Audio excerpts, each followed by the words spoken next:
Bath కోసం ఒక ఉల్లిగడ్డ, ఒక టమాటా పండు, 4 పచ్చిమిర్చి కట్ చేసుకున్నాను.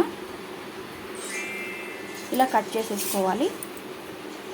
కట్ చేసుకున్న తర్వాత బాండి పెట్టుకొని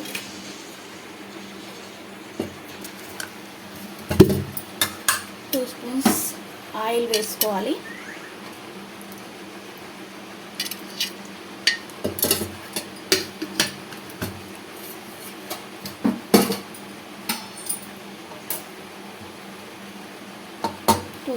ఆయిల్ వేసుకున్న తర్వాత ఆవాలు, జీలకర్ర వేసుకోవాలి.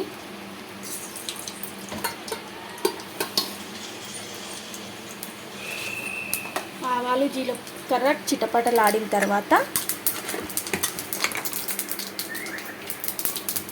కాసంత శనగపప్పు వేసుకోవాలి.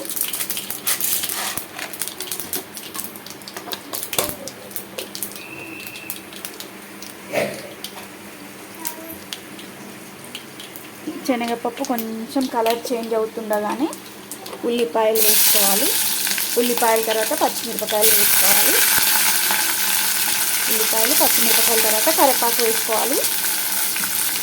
ఇవన్నీ కొంచెం ఆయిల్లో ఫ్రై అయిన తర్వాత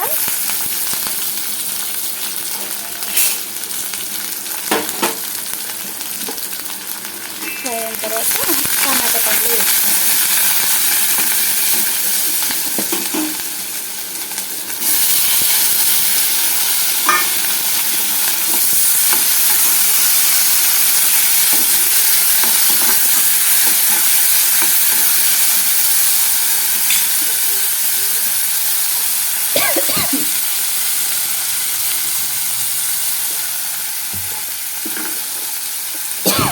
టమాటా పండు తొందరగా మగ్గడం కోసం సాల్ట్ వేసుకోవాలి. ఇంకా సరిపడినంత ఇప్పుడే వేసేసుకుంటే టమాటాలు మగ్గుతాయి. టమాటా బాత్కు సరిపడే దాంట్లో సాల్ట్ వేసేసుకున్నాను ఇప్పుడే.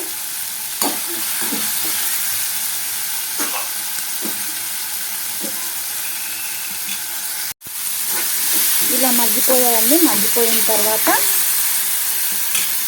కాస్త సిమ్లో పెట్టుకొని మనం ఒక గ్లాసు రవ్వ వేసుకుంటే 3 గ్లాసుల మనం బొంబాయి రవ్వ వాడతామండి. దీనికి బొంబాయి రవ్వ కాబట్టి టమాటా బాత్కి మెత్తగా ఉండాలి కదా. టమాటా బాత్ అంటే 3 గ్లాసెస్ వాటర్ వేసుకున్నాం.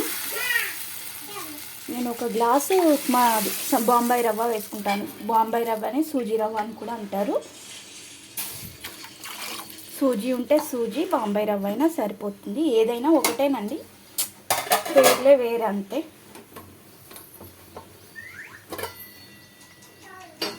అది కొంచెం మగ్గేంత వరకు కొంచెం సాల్ట్ పసుపు వేసుకుంటాం. సాల్ట్ ఇంతకుముందే వేసేసానండి.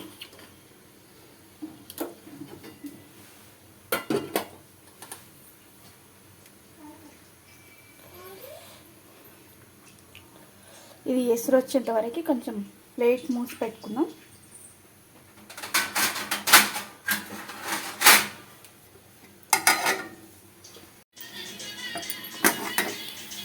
చూడండి, ఎసురు వచ్చేసింది.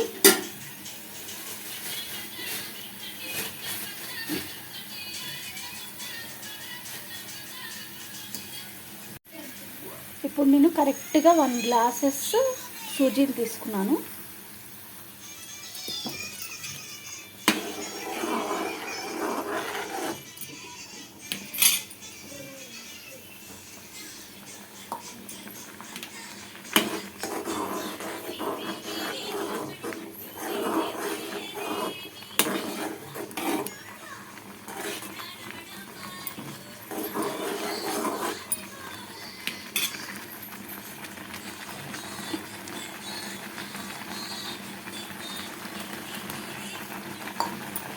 చూడండి, ఇలా అయ్యిందండి టమాటో బాత్ అంటే. చూడండి ఎంత బాగుందో, కలర్ఫుల్గా ఉంది కదండి.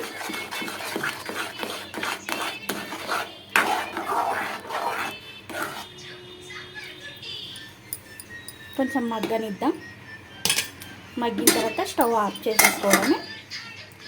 సిమ్లో పెట్టి ఉంచుకుందాం ఒక 2 మినిట్స్.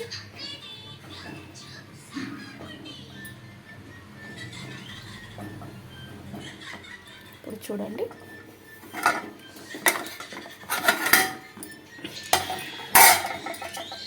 పర్ఫెక్ట్గా ఫినిష్ అయిందండి. ఇప్పుడు సర్వ్ చేసుకోవడమే ఒక ప్లేట్లోకి.